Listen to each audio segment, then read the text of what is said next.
퇴근길에 좋은 파트너 YTN 뉴스 FM 뉴스 정면 승부.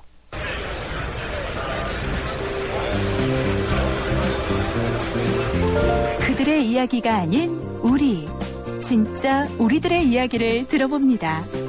시장에서 만난 오늘의 민심, 시장의 소리. 네, 안녕하세요. 저는 거북시장에 오늘 장을 보러 온 우금란이라고 합니다.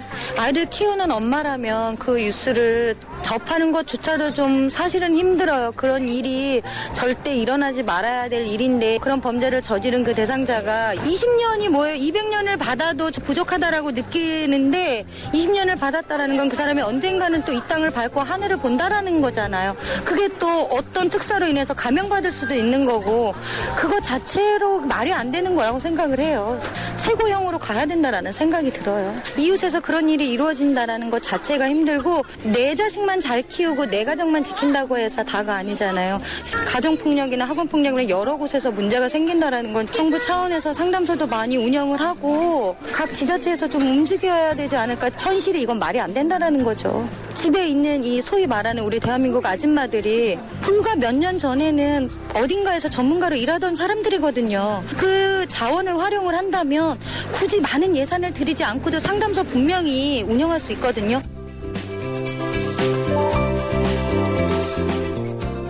네, 강재훈의 뉴스 정면 승부 3부입니다. 매일 3부에서는 진짜 민심이 들리는 곳, 시장에서 여러분들의 목소리를 담고 있습니다. 오늘 시장의 소리는 거북시장에서 만난 오금란 씨의 말씀이 있었는데요. 결국 계모살인 사건과 관련해서 일어나서는 안 될 일이고 가정폭력을 근절하기 위해서는 정부와 지자체에서 적극적으로 나서야 한다. 상담소를 운영한다거나 대안을 마련해야 한다는 말씀을 하셨습니다. 정말 부모 입장에서는 말도 안 되는 그런 일이 일어났는데요. 말씀해 주신 것처럼 정부가 나서서 조치를 취해야 하지 않을까 싶습니다. 그리고 오늘 청취자 여러분께 드린 yes or no 질문은 이런 것이었죠.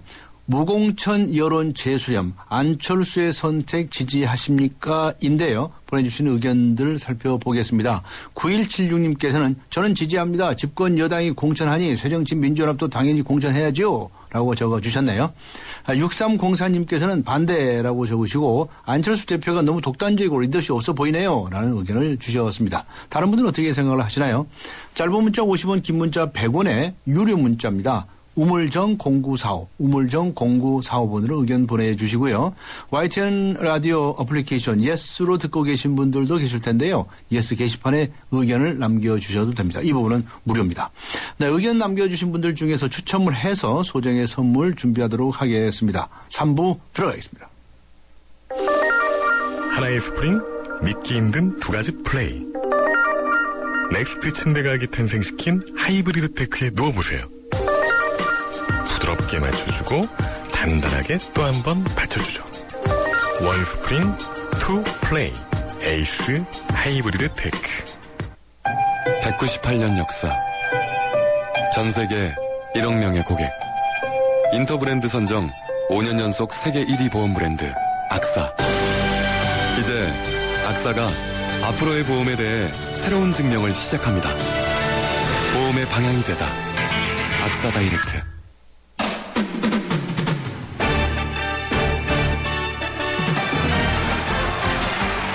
네, 강재훈의 뉴스 정면 승부 3부 즐거운 스포츠 소식 알아보고 가죠. 일간 스포츠의 이은경 기자 연결하겠습니다. 안녕하세요. 네, 안녕하세요. 네, 추신수 선수 이야기부터 해주시죠. 오늘 아주 시즌 첫 3루타를 기록하지 않았습니까? 네, 이 텍사스의 추신수 선수가요, 오늘 열린 메이저리그 보스턴 레드삭스하고 원정 경기에서요, 1번 타자 겸 좌익수로 출전을 했고요. 4타수 2안타 기록을 했습니다. 시즌 세 번째 멀티안타고 이 타율은 3할 8리까지 뛰어올랐습니다. 네. 특히 이 3회 두 번째 타석에서요, 이 보스턴 선발 존 레키 선수 직구를 받아치면서 3루타를 만들었는데요. 워낙 호타 준족이고 잘 치고 잘 달리기 때문에 결국 장타를 만들어냈는데 네. 추신수 선수 통산 22번째 3루타고요. 또 올 시즌 첫 장타입니다. 추신수가 또 반가운 소식 하나가 이 지난 시즌에 유난히 왼손 투수만 만나면 약해진다. 네, 그 얘기, 약점이다. 그런 얘기 많이 나왔었죠. 예. 그런 얘기 많이 나왔고 또 올 시즌 개막전에서도 사실 왼손 타자를 만나서 무안타를 기록하면서 이 징크스 이어지는 거 아니냐는 우려를 굉장히 많이 들었거든요. 네네. 하지만 오늘까지 기록한 올 시즌 안타 8개 중에서요. 우리 절반을 왼손 투수한테 뽑아냈고 그렇군요. 아직까지 기록을 보면 왼손 투수 상대로 출루율도 더 높고 타율도 더 높습니다. 오늘 역시 그 4번째 타석에서요. 이 좌완 투수 크리스 카푸아노 상대로 안타를 기록을 했습니다. 네, 그랬군요. 자, 이번에는 프로야구 소식입니다. 2군 경기에서는 신생팀 KT가 SK와 수원 홈 개막전을 했다고요? 예, 뭐 사실 프로야구 2군 경기를 따로 소식을 전해드리는 경우는 좀 드물긴 한데요. 예. 오늘은 또 신생팀 KT 수원 홈 개막전이기도 했고 SK하고 이 두 팀 경기가요. 네. 사제 대결로 더 관심을 모았습니다. 사제의 대결. 네네. 그 KT가 올 시즌 2군 그 퓨처스 리그에 참가를 하는데 지금 현재 감독은 조범현 감독입니다. 예. 그리고 올해부터 SK 2군 감독을 조 감독의 제자인 이 박경환 감독이 맡고 있습니다. 박경환 SK 2군 감독은 뭐 두말할 필요 없는 한국 최고 포수였는데 사실은 그 1991년에 연습생으로 쌍방울에 입단을 했고요. 당시 배터리 코치가 조범현 감독이었습니다. 정말 지옥 훈련을 했다고 해요. 그래서 그 연습생으로 들어왔던 박경환이 결국은 한국 최고의 포수로 성장을 했고 이 현대를 거쳐서 2003년에 FA 자격을 얻었을 때 나는 스승과 함께하고 싶다 이러면서 조 감독이 사령탑으로 있던 SK로 박경환 선수가 옮겼습니다. 그런데 오늘 경기 결과는요. SK가 14대 2로 대승을 거뒀고요. 경기 후에 조범현 감독이 박경환 감독한테 좀 살살 좀 하라니까 이렇게 좀 엄살을 부렸다고 하는데요. KT가 오늘 패배로 시즌 3승 4패 기록을 했고 SK는 2승 1패를 기록을 했습니다. 그리고 2군 경기지만 오늘 100여 명의 관중이 찾아서 또 수원 개막전 응원을 했습니다. 네, 그렇군요. 프로 배구 시상식 소식도 알려주시죠. 네, 오늘 오후에 열렸는데요. 남자부 MVP는 당연히 이 선수를 많이 떠올리실 텐데 삼성화재 레오가 받았습니다. 레오가 올 시즌 삼성화재 통합 우승을 이끌면서 기자단 투표수 28표 중에서 무려 26표의 몰표를 받았습니다. 기록으로 받는 개인상 부문도 레오가 득점상과 공격상을 모두 휩쓸었는데요. 레오 선수는 나 혼자 잘해서 받은 게 아니라 팀원들 덕분에 받은 상이다. 이렇게 아주 겸손한 소감을 밝혔고요. 또 우승 감독상은 삼성화재 신지용 감독 그리고 여자부 GS 칼텍스의 이선구 감독이 받았는데 신지용 감독 소감이 재밌었습니다. 7시즌 연속 우승을 한 삼성화재 감독인 만큼 몇 년째 내가 이 상을 받으니까 쑥스럽다 이런 이야기를 했습니다. 그래도 축하할 일이죠. 고맙습니다. 감사합니다. 지금까지 일간스포츠의 이은경 기자와 함께 했습니다. 지금 시각은 7시 17분을 가리키고 있군요. 이 시각 교통 상황 어떤지 알아보죠. 박화영 캐스터입니다. 네, 국회대로 벚꽃축제 관련 통제로 인해서 우회하는 차량들이 정체를 만나고 있습니다. 서강대교 남단에서 국회의사당 앞을 지나 여의교 2교 쪽으로 속도 못 내고 있고요. 강서 지역에서는 공항대로가 88체육관에서 강서청 입구를 지나서 하이웨이 주유소까지 쭉 정체입니다. 강서로 외곽 쪽으로는 우장산에서 화곡역 쪽으로 밀려 있습니다.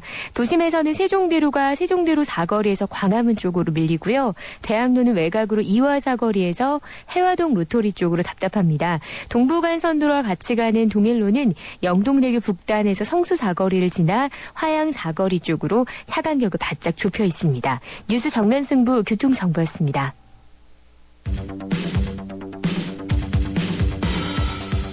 퇴근길을 함께하는 냉철하고 따뜻한 뉴스 정면승부. 뉴스 정면승부는 여러분의 참여를 기다립니다. 50원의 유료 문자 샵 0945와 YTN 라디오 스마트폰 어플리케이션 예스를 통해 여러분의 의견을 보내주세요. 뉴스 정면승부는 여러분의 의견에 항상 귀 기울이고 있습니다.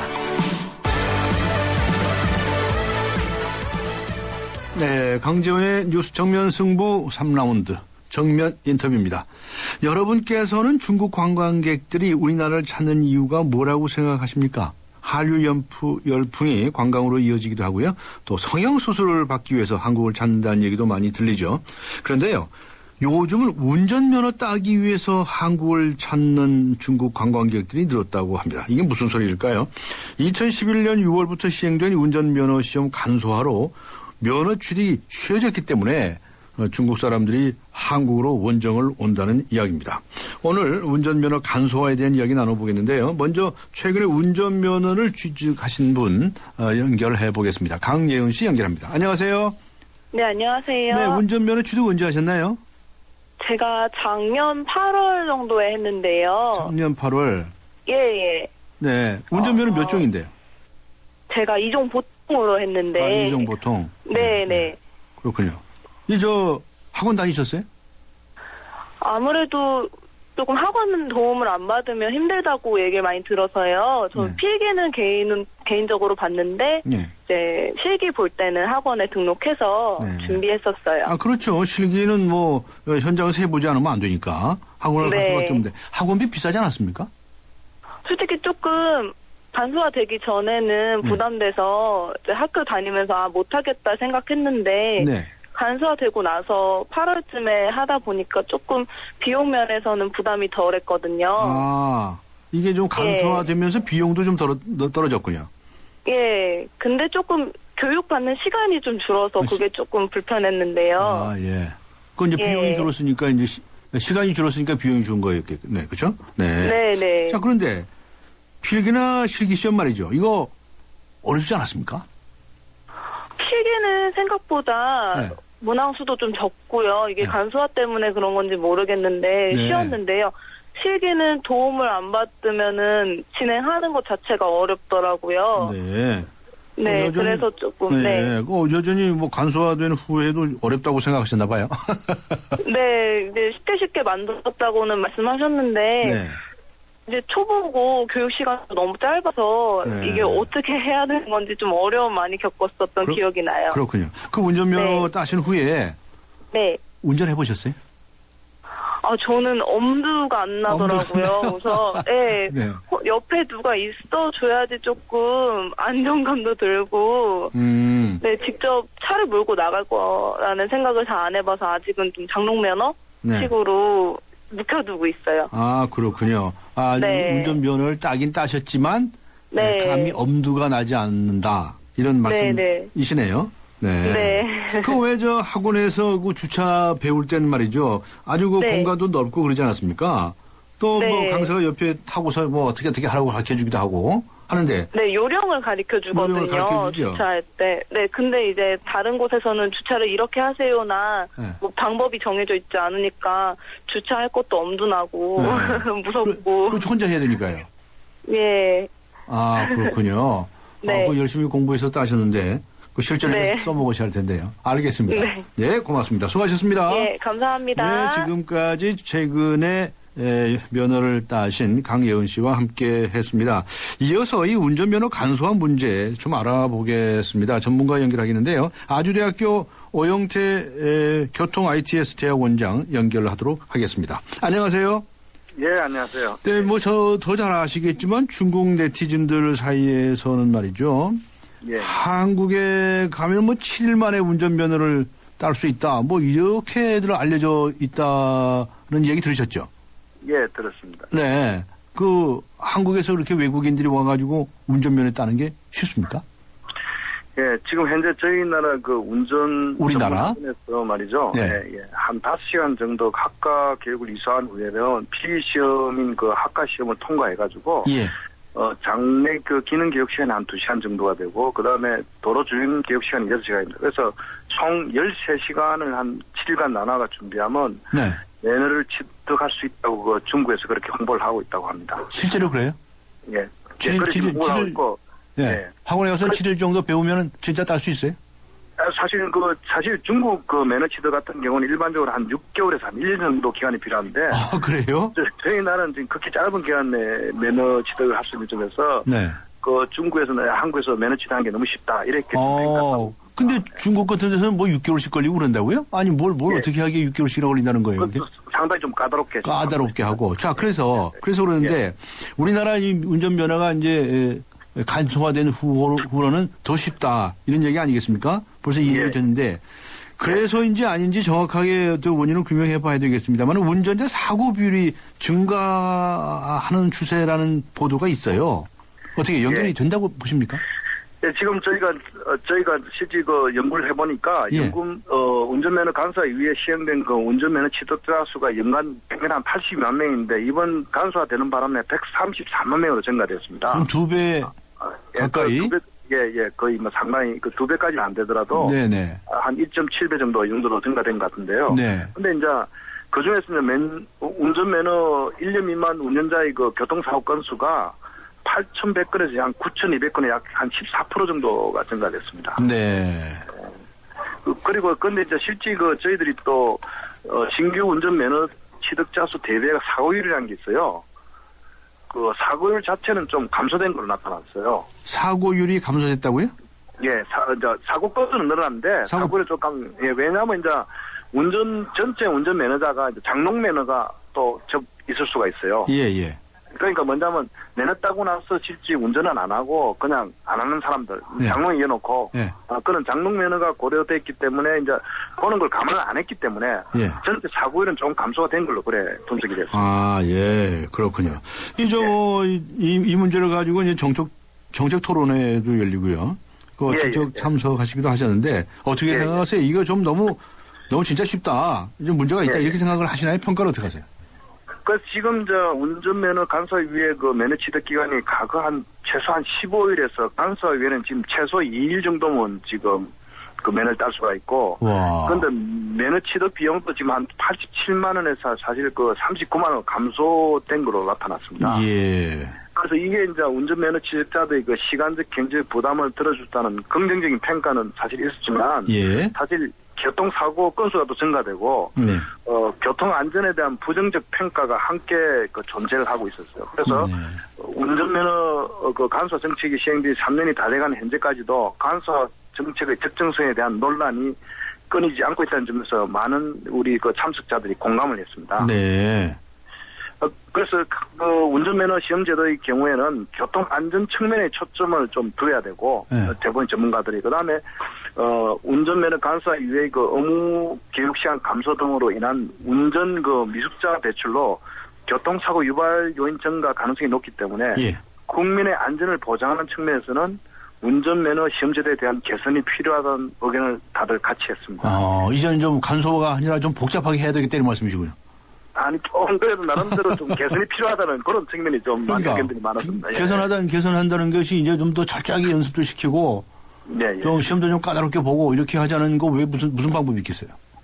그래서 지금 사실 운전면허 강소화 이후에 보면 장래 기능 의무 교육 시간이 있습니다. 네. 운전전문학원에. 그게 사실 15시간에서 2시간으로 좀 대폭 감소됐습니다. 15선에서 2시간으로, 예. 그 다음에 또 T자, S자 코스, 신호교사 통과 등 한 15가지 평가 항목에서 지금 현재는 그냥 전조등하고 방향지성 작동, 기아 변속 등 간단한 차량 조작해가지고 50m 직선 운전하는 2가지 평가 항목, 그러니까 15가지에서 2가지 평가 항목으로 축소가 됐어요. 네. 그래서 이와 같은 장내 기능 시험의 간소화가 시험의 난이도를 하향으로 해가지고 장내 기능 시험 같은 경우에는 합격률이 예전에는 한 70%는 지금 한 93%가 그래요? 네. 알겠습니다. 예.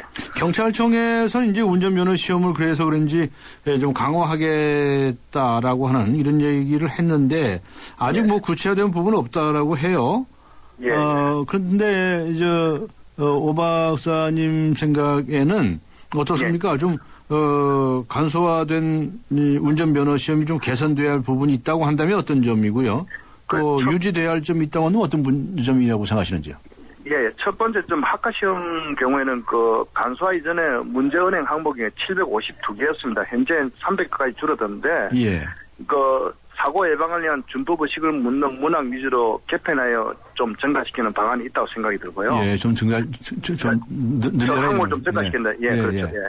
그 다음에 장내 기능시험 경우에는, 기본적 운전 능력을 확보를 통해서 연선면허 취득자의 안전을 도모하고 교통사고를 줄 수 있는 종전과 같은 십자행 교차로 통과라든지, 방향전환회가 T자, 그 다음에 S자 코스 등의 기능 검정 항목이 추가가 좀 필요하다고 생각됩니다. 네. 뭔가 그리고 또 예. 뭐 장례 기능 시험 또 업무 시간이 2시간인데 그보다 좀 많은 업무 시간이 좀 필요하지 않나 그런 생각이 듭니다. 네, 알겠습니다. 앞에 그 최근에 면허를 취득하신 분 얘기를 들어보니까 일단 뭐 이 면허를 따긴 땄는데 뭐 겁이 나가지고 뭐 실전에는 뭐 한 번도 못 해봤다고 얘기할 정도니까 그래가지고 네. 되겠습니까? 자신감을 좀 갖게 해서 면허를 받게 해야죠. 네, 맞습니다. 예. 알겠습니다. 오늘 말씀 여기까지 듣도록 하겠습니다. 수고하셨습니다. 예, 감사합니다. 네, 예. 지금까지 아주대학교의 오영태 대학원장과 함께 했습니다. 전 세계를 열광시킨 그가 돌아온다. 더 강력해진 적들의 등장. Nothing is what I thought it was. This is bigger than you, Peter. 진짜 전쟁은 지금부터다. Let's go catch a spider. 어메이징 스파이더맨 2. 4월 24일 대개봉. 12세 이상 관람가. 상준 엄마는 어떻게 그렇게 좋은 것들을 다 싸게 사? 중간 과정 없이 직거래하면 돼. 합리적인 당신의 소비를 닮은 여행. 이제 중간 대리점 수수료를 없앤 직판 여행사. 참 좋은 여행을 만나세요. 수수료만 아꼈는데 이게 얼마야? 대한민국 직판 여행사. 참 좋은 여행. 네, 94.5 YTN 뉴스 FM 강존의 뉴스 정면 승부가 오늘 청취자 여러분께 드린 yes or no 질문. 무공천 여론 재수렴 안철수의 선택 지지하십니까? 이죠. 네, 2500님께서는 yes라고 적어주셨습니다. 아주 통 큰 결단 멋집니다. 맨발로 마라톤 경기에 나간다면 완주할 수 없고 신발 신고 달리는 선수와는 형평성이 어긋나죠? 라고 적어주셨고요. 9182님께서는 노라고 적으셨습니다. 처음부터 갈팡질팡하는 걸 봤을 때 앞으로도 참 어려울 것으로 보이네요. 라는 의견을 주셨네요. 다른 분들은 어떤 의견을 가지고 계신지요. 짧은 문자 50원, 긴 문자 100원의 유료 문자입니다. 우물정 0945, 우물정 0945번으로 의견 보내주시고요. YTN 라디오 어플리케이션 예스로 듣고 계신 분들도 계시죠. 그분들께서는 예스 게시판에 남겨주셔도 됩니다. 이 부분은 무료입니다. 의견 주신 분들 중에서 추첨해서 세계 지성인의 필독지 월간 르몽드 디플로마티크 3개월 구독권 그리고 맥스무비 영화 예매권을 드리도록 하겠습니다. 3부 마치고요. 잠시 후 4부에서 뵙겠습니다. 서양 고전음악을 완성시킨 천재 작곡가 악성 베토벤. 그의 음악적 잠재력을 일깨워준 사람은 스승인 크리스티안 네페 선생님이었습니다. 네페 선생님은 지루한 이론과 반복적인 연습을 강요하지 않았습니다.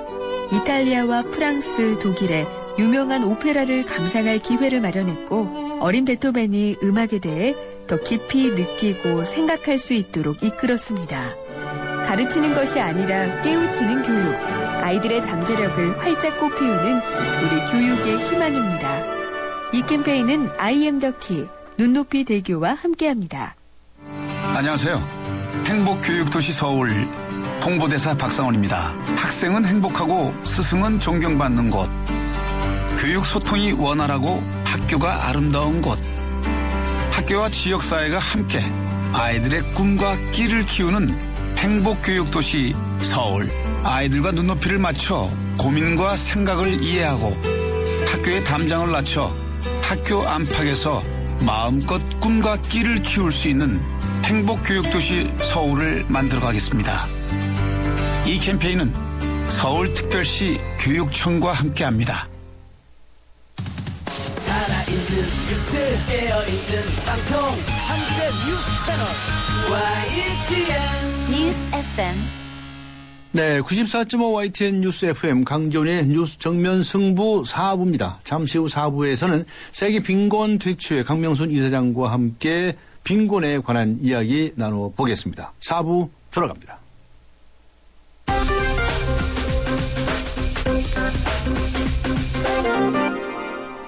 네, 준 뉴스 정면 승부 4부 먼저 경제 뉴스 알아보겠습니다. 머니투데이의 김태은 기자 연결합니다. 안녕하세요.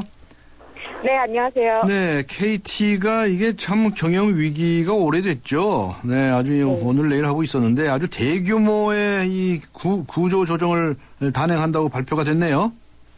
네, 근속 15년 이상 직원을 대상으로 특별 명예퇴직을 시행한다고 KT가 밝혔습니다. 네. 본사 직원 6천여 명을 포함해서 자회사까지 총 10,000명 이상이 명예퇴직할 하게 될 것으로 관측이 되고 있습니다. 내일 모레부터 2주 동안 희망자 접수를 받고 이달 말 퇴직 발령한다는 계획입니다. 네. 명퇴직원들은 근속기간과 정년 잔여기간에 따라 명예퇴직금을 받고 또 개인의 선택에 따라서 그룹 계열사에서 2년간 근무할 수 있습니다.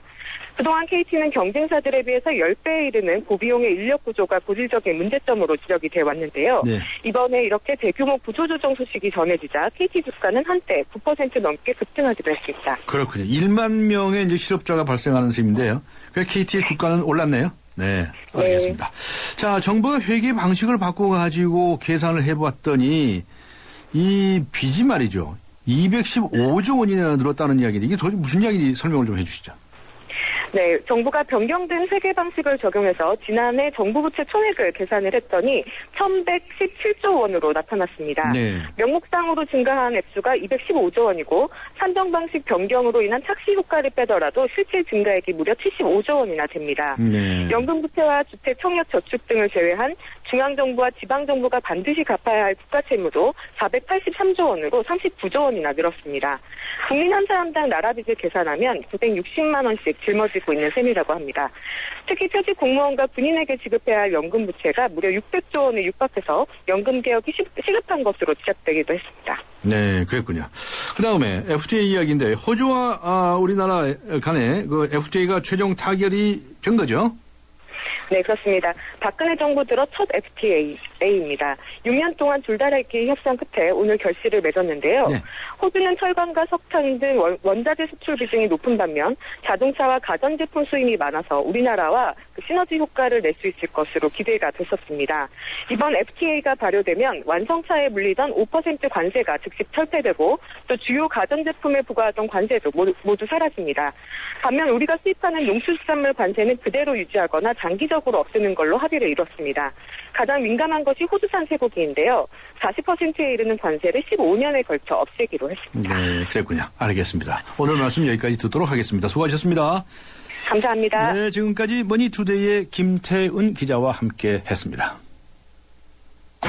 강지원 변호사와 함께하는 유쾌한 수다 한판.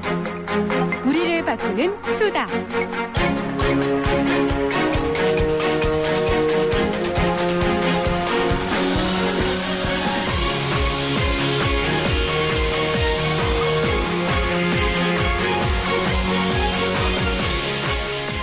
네, 우리를 바꾸는 수다. 우리를 바꾸는 수다. 그냥 수다가 아닙니다. 뼈 있는 수다입니다. 세계를 바꿉니다. 오늘 빈곤 문제에 관한 수다 시간을 마련했습니다. 세계 빈곤 퇴치회의 강명순 이사장 나오셨습니다. 안녕하세요. 안녕하세요. 네, 도대체 이 우리나라가 이만큼 먹고 살게끔 됐다. 그렇게 한 지가 또 언제입니까? 그런데 그럼에도 불구하고 생활고를 못 이겨서 세상을 등지는 일들이 수도 때도 없이 이 보도가 되지 않습니까? 그렇습니다. 강명순 이사장님께서는 국회의원도 지내셨고 목사님이시기도 하시는데 이 심각성 이거 어떻게 설명을 하시겠습니까? 그러니까 사람들이 먹고 살기 힘들어 죽겠다 그러는데 예. 표를 얻어야 되니까 보편적 복지다 무상복지다 하면서 이 국가 예산에 106조나 되는 돈이 복지에 들어가는데도 생활고를 비관하고 정말 살기 힘들다. 분들이 세상을 먼저 뜨신다는 거는 설명할 수 없는 국민들이 납득할 수 없는 일이죠. 네. 그래서 우선 정말 어려운 분들을 위해서 민생복지 또 그 지원 긴급 지원 또 그분들이 또 편안하게 정말 그 심리적으로나 힘들지 않도록 먹고 사는데 열심히 일한 사람이 먹고 살 수 있는 네. 그런 지원 체계를 만들어 놔야 되고 전달 체계에서의 문제가 생기면 빨리 바꿔야 되고 네. 이런 것들에 대해서 우선적으로 하면 이런 정말 불행한 슬픈 일은 없겠죠. 네, 그렇군요. 그 노인들의 그 빈곤 문제가 특히 심각하다면서요? 노인 빈곤 실태를 좀 말씀해 주시죠. 그러니까 우리나라에 65살, 65세 이상 되는 분들의 그 노인 빈곤율을 48.4%라고 하잖아요. 예.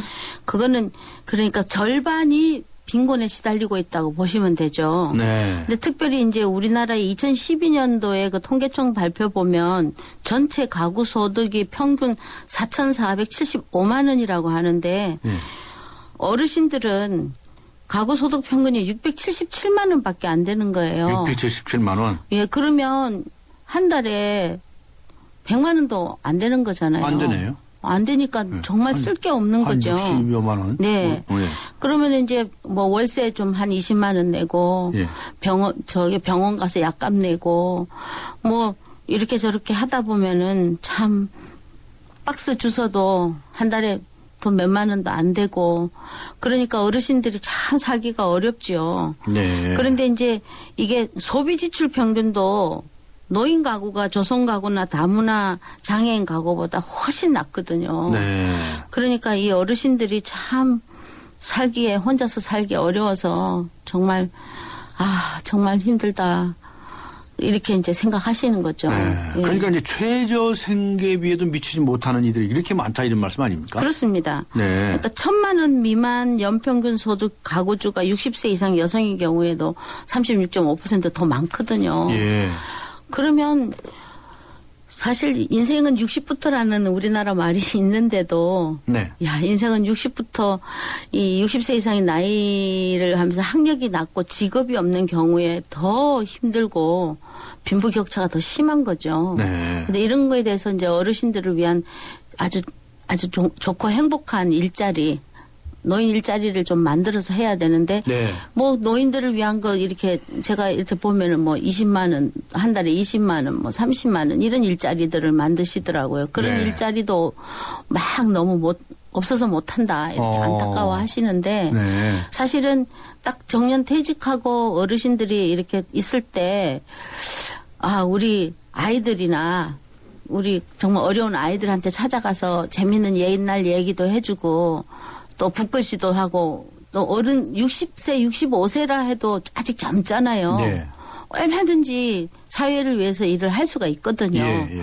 근데 그런 전문적인 그런 능력을 가진 분들은 그렇게 살지만 정말 몸이 아프고 배우지도 못하고 그러면은 정말 고독하고 힘든 삶을 살고 있습니다. 네. 예. 그런데 아이가 이제 그렇게 고령층에 들어갈 때까지는 젊어서 그렇게 고생해서 자식들 다 키우고 이 나라를 또 뒷벌이도 다 하고 이렇게 부흥시켰잖아요. 예, 그랬죠. 예. 그런데 나이 들어 보니까 남는 게 내 손에 쥐어지는 것은 이거밖에 없다. 병, 네. 외로움. 게다가 또 병까지. 외로움, 예. 병, 그다음에 쓸쓸한 근데 자식들에 대한 배신감. 네. 뭐 이런 것들에서 많이 고생하시지요. 그래서 그런가요? 이전 예. 노인 자살자, 예. 이제 그리고 또 고독사, 혼자서 그렇죠. 돌아가시는 이런 이들이 이게 지금 OECD 국가 그 많은 나라 중에서도 이것도 또 1등을 한다는 거 아닙니까? 너무 창피하죠. 이거 어떻게 된 겁니까 도대체? 예.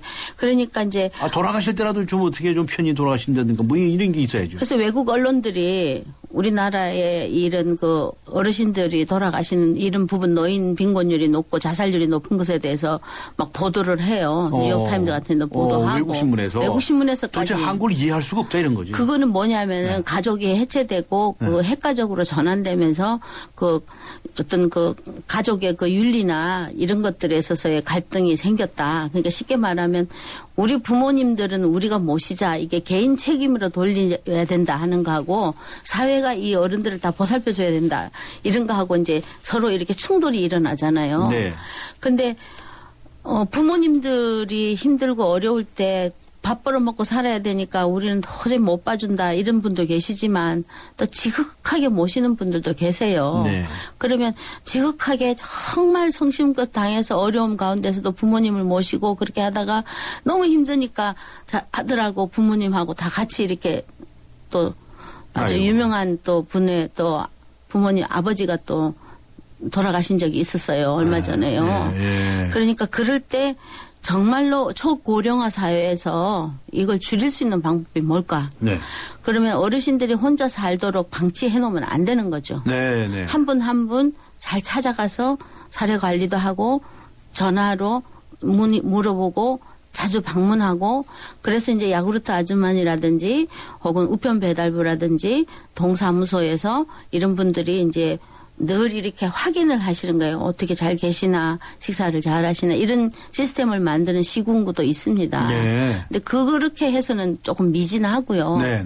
어떻게 해서든지 식사 그다음에 건강하게 사실 수 있도록 행복하게 사실 수 있도록 말벗이 돼주는 거 그리고 항상 옆에 이렇게 있으면서 사랑합니다 어머니 힘내세요 하는 그런 자녀들이 옆에 있으면 조금 줄일 수가 있겠죠. 네. 자녀들의 역할이 크겠죠. 가족들의 역할이 크죠. 그런데 그렇습니다. 거기에만 맡길 수는 없는 일이기는 한데 네. 우리가 부모님 없이 어떻게 태어났겠습니까? 네. 그러니까 부모님이 나 몸이 아파서 죽고 싶다. 나 너무 힘들다. 이렇게 징후가 보일 때는 네. 모든 그 주위에 있는 친척이나 자식들이 총동원해서 어머니 찾아뵙고 얘기하고 친구 되고 맛있는 거 해드리고 그러면은 한 열흘만 그렇게 보살펴 드리니까 그 말을 안 하시더라고요. 아, 실제로? 예, 실제로. 예. 그리고 제가 아는 어떤 분도 89살 된 분이신데 예. 자식하고 이렇게 살면서도 외롭다고 그러더라고요. 왜냐 자식들이 아침부터 같이 살면서도 한 집에 살면서도 아침부터 나가서 밤에 늦게 들어오니까 네, 얼굴 보기 어려워요. 뭘 드시는지 어떻게 주무시는지 신경 쓸 겨를이 없는 거예요. 먹고 살기 바빠서. 네. 그래서 제가 찾아가 뵙고 이제 그 쓰레기 갖고 이제 그 업사이클링 힐링 아트라 그래서 쓰레기 말린 거 조개 껍질 같은 거랑 빈 상자 갖고 찾아가서 말동무 해드리면서 2시간 놀아드렸더니 네. 이거 병원에서 주는 신경 안정제보다 헐 재밌다. 그래서 친구 해주고 네. 또 뭔가 이렇게 딱 작품을 만들 수 있든 몰입할 수 있는 그런 것들에서 좋은 가치를 만들어낼 수 있는 것들을 해드리니까 네. 그런 것들이 야 정말로 목사님이 오니까 너무 좋다야 막 이러면서 야 이거 병원 가는 약값보다는 약 먹는 것보다 100번 낫다야. 심리적인 치료죠. 뭐. 그렇습니다. 심리적인 치료. 그러니까 이거가 사회 전체로 봤을 때 사회 전체의 그 삶에 대한 가치가 달라져야 되는 거예요. 그렇군요. 어른들은 그냥 혼자 계시다가 어떻게 하시든지 말든지 이게 아니라 우리 삶을 있게 해주신 우리 생명 있게 해주신 그런 어르신들이기 때문에 우리가 이 어르신들을 잘 이렇게 사회에서 다시 행복하게 마지막을 보내고 마지막으로 사회에 기여할 수 있는 길을 열어드리고 네. 이렇게 심리적인 안정을 드리고 친구가 되어주시고 또 조그만 선물이라도 사탕이라도 네. 또 어머니 할머니 또 남의 할머니 남의 어머니라도 어머니 예. 이렇게 해드리면 또 엄청 네, 좋아하시잖아요. 네, 그렇죠. 예. 안아드리고 네. 또 이렇게 손 만져드리고 네. 이런 것들 통해서도 하지만 중요한 것은 이 기본적으로 그 노인들이 사회보장제도 안에서 보호를 받을 수 있는 그런 촘촘한 사회망이 제일 중요합니다. 알겠습니다. 예. 이 노인 문제에 관해서 말씀을 하셨는데 이 아동들 얘기 좀 해보죠. 빈곤 아동들이 또 이게 극단적인 선택을 하는 경우가 있지 않습니까? 그렇습니다. 선택보다도 뭐 부득이하게 그런 예. 경우가 있는데 빈곤 아동에는 어떤가요? 이 아이들이요. 네. 참 정말 힘듭니다. 네. 부모님들이 가족이 해체될 경우에 빈곤과 결합되면 더 마음이 빈곤해져서 네. 더 우울해지고 더 힘들거든요. 네. 그래서 이 가정 불화, 가정 빈곤 문제 때문에 나는 정말 살기 싫다. 우울증이나 이런 것들이 온다. 정말 힘들어요 하는 경우가 40.3%라고 네. 이게 이제 2012년도에 이제 얘기를 하고 있습니다. 근데 심지어는 학교나 또 한국보건의료연구원에서 2013년 5월 17일 날 그 청소년들이 지역적으로 어떻게 위험한 요인들이 있어서 자살을 하게 되나요? 네. 이런 걸 봤을 때는 이제 가정 형편 스트레스가 성적 스트레스의 영향력보다 3.2배 높다. 네. 그러니까 가장 큰 요인이 성적 스트레스의 1.9배다. 근데 예. 뭐 교우 관계나 부모님 갈등 이런 거 이제 조사할 때마다 결과가 조금씩 차이가 나더라고요. 네네네. 어디 조사에서는 학교 성적 때문에 애들이 더 힘들어한다. 네. 어디 조사에서는 아니다. 가정 문제 때문에 그렇다 해서 이제 개인으로 책임을 돌리는 거죠. 근데 아이들 같은 경우에는 너무나 이제 제일 고민이 되는 게 요즘 많이 얘기되잖아요. 아이들이 버림받아서 이런 고아원이나 이런 시설에 있으면은 18세 되면은 돈 500만 원 갖고 나가서 살 수가 없죠. 네. 이제 그런 아이들에 대한 이제 대책도 있어야 되지만 먹고 살기 힘들다고 애들을 버리는 경우도 엄청 많잖아요. 예, 이제 그런 것들은 절대로 있어서는 안 되죠. 네. 그다음에 너무나 빈곤하기 때문에 부모님이 아이들을 앉혀놓고 야 우리 그만 살자야 이렇게 얘기하는 경우도 있어서는 안 되지요. 네. 그러면 그냥 엄마 싫어요. 저는 열심히 살게요. 엄마 그렇게 힘든 일 그렇게 어려운 결단하지 마세요. 아이들이 이렇게 해야 되는데 이 아이들이 그래요. 엄마 없으면 나도 같이 죽을 거예요. 이런 경우가 발생돼서는 안 되는 사회를 만들어야 되는 거죠. 알겠습니다. 빈곤 때문에 애들이 그런 일이 일어나면 안 되죠. 근데 아주 중요한 것은 네. 우리 아이들이 전체 교과부에서 2012년 조사를 발표했는데 전체 648만 2,474명이 우리 초중고등학교 아이들인데요. 네. 105만 4,447명. 네. 그러니까 6명 중에 1명이 우울증 징후가 있고 폭력 성향이 보이는 그래서 지속적으로 상담하고 관리를 해야 된대요. 아, 그렇게 많대요? 6명 중에 1명의 애들이 네. 마음의 병을 아니, 학생들이 안고 뭐 그렇게 그 고민이 많고 뭐 그렇게 마음의 병을 가질 게 있어서 그럴까요? 그렇죠. 부모님이 벌어다 주는 거 네. 먹고 공부나 하면 되지. 부모들 생각하지만. 네. 그냥 생각하면 그렇게 생각할 수 있어요. 근데 아닙니다. 그런데 알고 보면 그게 아니다. 네, 그게 아닙니다. 아이들은 이 경쟁 사회에 노출돼 있잖아요. 알겠습니다. 어렸을 때부터 막 공부해라. 그 아이들이 원래는 애들이 어렸을 때부터 잘 놀아야 돼요. 네. 흙하고도 놀고 자연하고도 놀고 재밌게 놀고 잘 자라야 되는데 너무 애들이 그냥 아침부터 밤까지 학원을 뺑글뺑글 돌면서 밤 12시에 수학 학원 선생님 하는 분을 만났는데 밤에 11시, 12시 타임에 공부하러 온 애들이 많다는 아, 거예요. 11시, 12시에요? 아유, 하루 종일 학교에서 얼마나 그렇군요. 힘든데. 그러니까 이 아이들이 참 힘들어요, 사는 게. 그런데 이제 우리 아이들이 이렇게 해서 보면 가출을 하면은 택시를 타고 막 그렇게 나쁜 말을 막 욕을 해서 택시 아저씨가 왜 그러냐, 왜 이렇게 욕을 하니? 그랬더니 아저씨가 뭔데 간섭하는 거예요. 네. 그러면서 차비 안 준다고 막 그래서 그 아저씨가 막 속상해갖고 운다 그러더라고요. 그 택시 기사님 말씀 들어보면 그 저 청소년 아이들이 그렇게 불평이 많고 말도 함부로 하고 네. 기사님들에게도 그런다고 그래요. 그리고 심지어는 내리면서 할아버지 기사 아저씨들을 때리고 가고 돈까지 뺏어가는 청소년들도 세상에. 있답니다. 그러니까 그게 다 누구 잘못입니까? 우리 부모들 잘못 아닙니까? 네. 강명수 이사장님께서는 그 빠삐용 상담실을 열고 계신다는데 이 빠삐용 상담실은 뭡니까? 빠삐용은요. 네. 우리 아이들 청소년들 중에 9만 7천 명이 자살 고위험군이고 예. 22만 명이 불안 우울한 아이들이거든요. 예. 이 아이들을 그냥 둘 수가 없다. 예. 그래서 중학교 앞에다가 예. 안산에 있는 그 중학교 앞에다가 제가 이제 빠삐용 우울에 빠지지 말고 아, 예. 성적 때문에 돈 때문에 엄마 때문에 선생님 때문에 예. 친구 때문에 삐지지 말자. 예. 아이들이 너무 상처가 많이 받더라고요. 예. 그래서 삐지지 말고 예. 용기 내어서 용감하게 용서하고 살자. 예. 그래서 빠삐용 그게 상담실. 빠삐용이에요? 근데 아, 플란스 네. 말로 나비라는 뜻이잖아요. 빠삐용이. 아, 예, 예. 아이들이 너무 경쟁사회에 학교에 이런 어른들의 잘못된 거 배워가지고 힘들게 살지 말고 아이들의 꿈을 향해서 날아가자. 네. 그래서 빠삐용 상담실 했더니 초등학교 애들이 이 상담실에 놀러 와가지고 네, 네.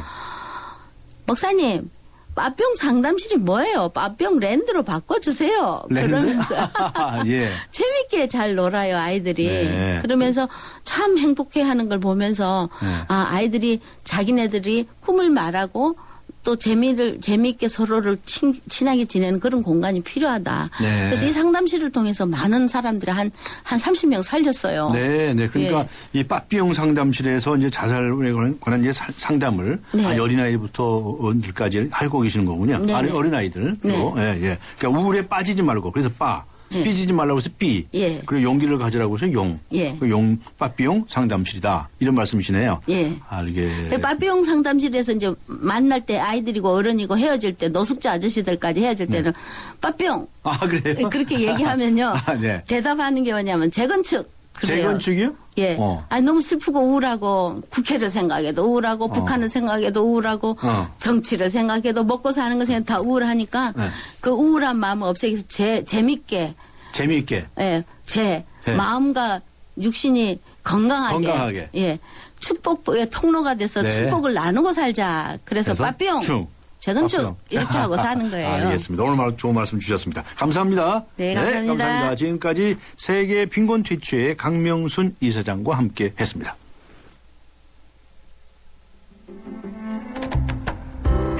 오는 4월 30일 YTN 라디오가 개국 6주년을 맞아서 기아 대책과 함께하는 특집 모금 방송 나누면 행복한 라디오 쇼를 방송합니다. 저소득층 아이들에게 희망의 끈을 이어주기 위해서 마련된 이번 특집 방송은 무엇보다 여러분의 참여가 큰 힘이 되는데요. ARS 060-700-0770번으로 전화하시거나 아동결연 상담번호 02-2085-8257번으로 문의하시면 희망 나눔에 동참하실 수 있습니다. 4월 30일 오전 10시 YTN 라디오 개국 6주년 기념 특집 생방송 나누면 행복한 라디오쇼 여러분의 많은 관심과 참여 바랍니다.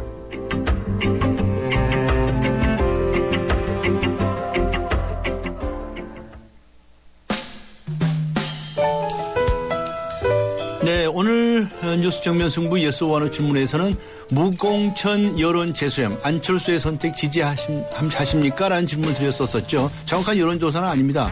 예스와 노의 비율은 6대4 정도로 나타났네요. 네, 많은 분들께 의견을 주셨는데 의견 보내주신 분들 중에서 휴대전화 뒷자리 9176님께 선물 보내드리도록 하겠습니다. 오늘 시청해 주신 모든 분들께 감사의 말씀을 드립니다. 고맙습니다.